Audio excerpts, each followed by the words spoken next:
wabarakatuh. Perkenalkan, nama saya Yan Kristila. Saya dari program Studi Pendidikan Islam Anak Usia Dini semester 2.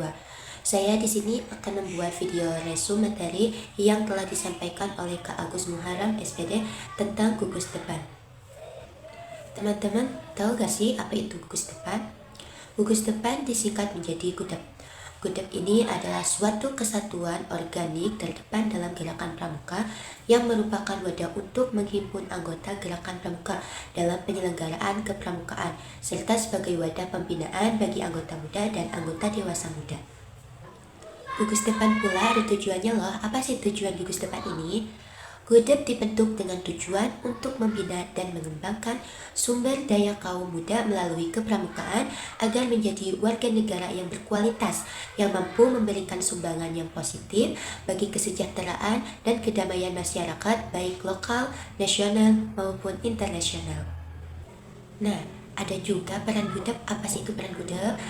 Yang pertama, memasyarakatkan gerakan pramuka dan kepramukaan, menjalani kerjasama dengan instansi pemerintah dan swasta serta organisasi kemasyarakatan lainnya untuk mendapatkan bantuan dan dukungan, dan mengadakan kemitraan dan kerjasama dengan organisasi kaum muda lainnya. Terakhir, memupuk dan mengembangkan semangat kepeloparan dan pengabdian masyarakat. Gerakan Pramuka ini adalah organisasi gerakan pendidikan kaum muda yang menyelenggarakan kepramukaan dengan dukungan dan bimbingan anggota dewasa. Kepramukaan suatu proses pendidikan di luar lingkungan sekolah dan di luar lingkungan keluarga dalam bentuk kegiatan yang menarik, menyenangkan, sehat, teratur, terarah praktis yang dilakukan di alam terbuka dengan prinsip dasar kepramukaan dan metode kepramukaan, yang sasaran akhirnya pembentukan watak, akhlak, dan budi pekerti luhur. Pramuka adalah sebutan bagi anggota muda, yaitu siaga, penggalang, penegak, dan pandega. Sedangkan anggota dewasa disebut pembina, pelatih pembina, pamong, andalan, dan majelis pembimbing. Unsur-unsur gugus depan itu ada apa saja sih? Pertama pasti ada tempat, organisasi, administrasi, program, dan keuangan. Inilah pramuka. Pramuka yang tangguh bukan dibesarkan oleh gugus depan, melainkan mampu membesarkan gugus depan. Materi selanjutnya yaitu yang disampaikan oleh Kak Ridwan Effendi SPD IMUD, yaitu peran perguruan tinggi dalam penguatan kompetensi pembinaan pramuka di abad 21. Teman-teman, gerakan pramuka itu sebagai organisasi saat abad 21. Lalu, menurut kalian, apa masih relevan gerakan pramuka di abad 21? Nah, mari kita jawab.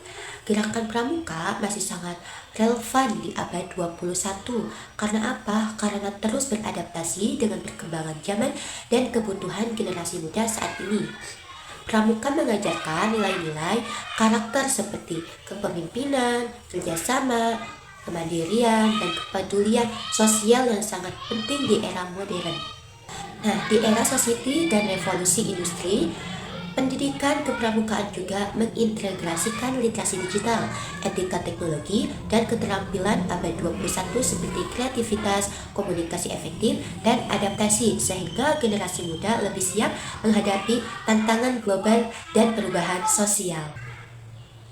Selain itu, pramuka menjadi bagian penting dalam kurikulum pendidikan Indonesia yang mendukung pengembangan potensi siswa secara menyeluruh, termasuk keterampilan sosial dan kepemimpinan.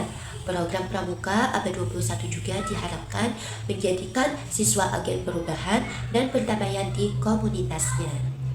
Singkatnya, gerakan pramuka tetap relevan dan penting sebagai wadah pembentukan karakter dan keterampilan generasi muda yang tangguh dan adaptif di abad 21. Sekian dari video saya, video resume materi minggu pertama pendidikan kepramukaan. Kurang lebihnya mohon maaf. Saya pamit undur diri. Wabillahi taufiq wal hidayah. Wassalamualaikum warahmatullahi wabarakatuh. Salam pramuka. Salam.